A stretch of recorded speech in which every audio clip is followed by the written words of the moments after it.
We say hello once again to Tom Haberstroh with our NBA Weekly Roundup. Tom, we saw a couple streaks go down here. We saw the Lakers' 14-game home winning streak go down to the Pacers. The Bucks' 18-game overall streak ended by the Luka Doncic-less Dallas Mavericks. So which one surprised you the most?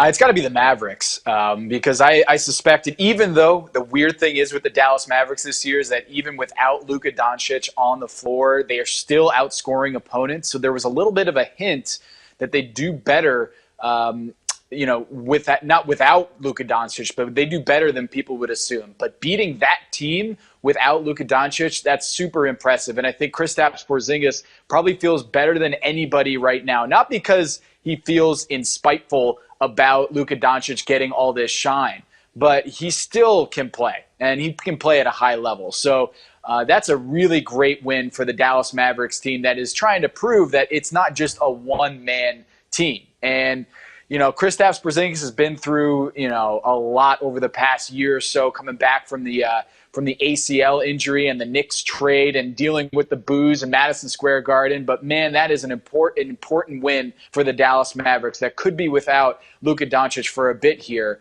And you know what? I'm not surprised the Indiana Pacers beat the Lakers. Of course, AD being out, that's a big deal. But I think one of the things you look at is, man, the Pacers are good. Domas Sabonis is sensational this year, one of the best young big men in the game. And Malcolm Brogdon, imagine what he'd be like on the Milwaukee Bucks this year. What a difference he has made for the Pacers. So as these 24-win teams, the Lakers and the Bucks, prepare to face off, what are you looking forward to the most? What are you going to have your eye on? For me, it's that ankle on Anthony Davis. He's had these nagging injuries over his career, but when you're talking about the kind of burden that he has on this team, the Lakers, and the expectations, he's probably going to want to come back soon and prove that he can play. And he's not, soft, or he's not someone who, this is going to follow him around his career. But I also think he wants to show out for the fans. This is a huge matchup against, one of the best big men on the planet. In his opinion, probably thinks Anthony Davis thinks he's better than Giannis Antetokounmpo. But that ankle, these things linger. And I think that's going to be the issue for me is how does Anthony Davis look if he suits up, and whether the Milwaukee Bucks with their super fast pace are going to really test Anthony Davis down low and getting up and down the floor. It's going to be a sensational matchup. I love what these two teams have done this season, but Anthony Davis's health is going to be the number one question for me. We should have just tagged this video, Dr. Tom, because we've already put your stethoscope on for Luka and for Anthony Davis. But what about Zion Williamson trying to come back from that knee surgery? Mike Conley from the Jazz re-aggravated his hamstring. What's your thoughts, your perspective on both of those injuries? I think people expecting Zion Williamson to be ready for December 25th Christmas Day game, I'm not so sure. From the intel that I'm getting is that Zion Williamson is relatively close, but the 8-week timetable has already passed. When he had his injury, they said 6 to 8 weeks. We've already blown through the 8 weeks timetable, so I think it's probably going to be another couple more weeks before we see Zion Williamson out on the court for the Pelicans. They've said all along they're going to be extra cautious here, but I think combining the fact that it's a knee injury, having a knee scope with a guy that big as a teenager, you're asking a lot for him to come in, midstream with the NBA season and with all the attention, the eyeballs that are going to be on Zion Williamson. I think they're going to want to take this a little extra in terms of the return date. So I don't think he's going to suit up for the Christmas Day game, as far as I can tell. That's not my sense. But I think over the next few weeks, we'll have a better indication of if he's going to be back before 2020. I think that eyeball, everyone should be looking at, January 1st or somewhere around there. We might see Zion Williamson finally suit up for the Pelicans. They certainly need him after they have been in an enormous slide. Not what anyone expected in the league. What about Conley? This one's scary because you're dealing with a guy who's on the wrong side of 30. He's had 5 games missed already with a hamstring injury, and the team needs him. The team absolutely needs Mike Conley to be an all-star.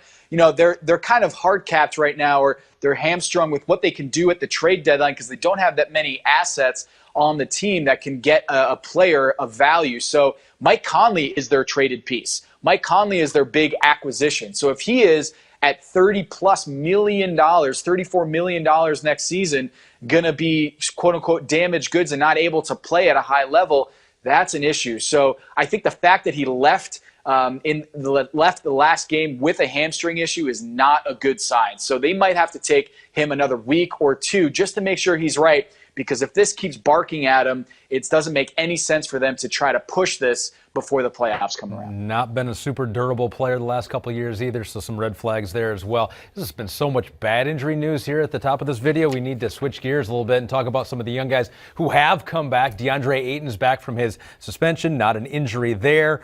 Looked pretty good, 24 minutes, had 18 points. The Suns did not look quite as good, but they're 11-16 right now. They're just one game back of the Kings for 8th. How did Ayton look to you, and what does he mean for the Suns team? Man, if he can really come in and solidify that defense and continue that momentum they've had on that end of the floor, I think that's a real big get. But DeAndre Ayton, he is a sensational offensive player. He's a guy who can get 20 and 10 every single night. But I think that defensive energy is really what I think people are going to be looking at for DeAndre Ayton. And filling in, Aaron Baines has been an outstanding player for the Phoenix Suns this year. So it'll be interesting if they share any minutes or whether he's going to supplant Aaron Baines there at the center position, because I'm not so sure they can play well together. I'm not sure they're that versatile, but I think that is a really big addition for a team that wants to make the playoffs. Monty Williams has been doing a great job getting these guys ready. We know that Devin Booker can score, but they've always had a tough issue defending at a high level, and DeAndre Ayton has to be a part of that. He can score, he can rebound, but the next step for him, and he's super young, is to be defending and being a rim protector at a high level. I think he can do it, but the Phoenix Suns want him to do it now. They want to win, they want to make the playoffs, and I think that's the next step for him. Some intriguing young players for the Suns for sure, and if they're going to squeak into the playoff picture, maybe they'll have to knock the Kings out of there. Sacramento currently that 8th place team in the West. They got De'Aaron Fox back, who had been out with a grade 3 ankle sprain. 30 minutes, 19 points for him. Kings, they need him. He's as fast as they come. What'd you see from him, and what does he mean to them? Got a good look at him last night here in Charlotte, North Carolina. He leaped over Devontae Graham and tried to steal the ball with his foot, it seemed like. He looked awesome. I mean, he looks like a guy who's ready to go, a Russell Westbrook type, who's ready to go up and down the floor in a track meet right now. It was a grade 3 ankle sprain. He was out for 17 games. They didn't win against the Hornets, which is a tough loss for them. They need to get as many of these wins against sub-500 teams as they can. But De'Aaron Fox, it's kind of weird. This Sacramento Kings, after being one of the fastest teams in the NBA last year, is the slowest team in pace this season. And some of that has to do with De'Aaron Fox being on the sidelines. But even with him on the floor, they haven't been doing a track meet like they did last year. It's really surprising with Luke Walton, who really played at a breakneck pace last year with the Los Angeles Lakers. He's not doing the same this year. I think they need to change their playing style and take advantage of De'Aaron Fox's health and his playing style and get up and down the floor. He looked great. Defensively, he had some issues, 5 fouls there, but I think he's going to be a great addition for this team that needs a leader next to Buddy Hield, and Marvin Bagley. That's a great trio that they can build on. 12-15 right now, 8th best team in the West. Let's get to a couple of the best teams in the NBA this year. The 19-8 Heat versus the 20-8 Sixers. They're playing tonight in Philly. May have already happened by the time you guys at home are watching this video, but this does introduce us to the Haberstroh of the week. I know you love to talk about Joel Embiid, and you love to see him becoming the heel, perhaps, and letting his personality show. The last time we talked, what is the Haberstroh involving Joel Embiid all about? The Haberstroh this week is 12.4. That's the average shot distance in feet for Joel Embiid this season, which is considerably larger or further away than what it was last year and the rest of his career. This guy's playing more perimeter game, and I don't like it. I think he should be more at the basket. This year, he has only one game where he has taken 8 shots inside 3 feet. One game where he's taken 8 shots within 3 feet. Last year, he had 19 of those games, and the Sixers were 16-3.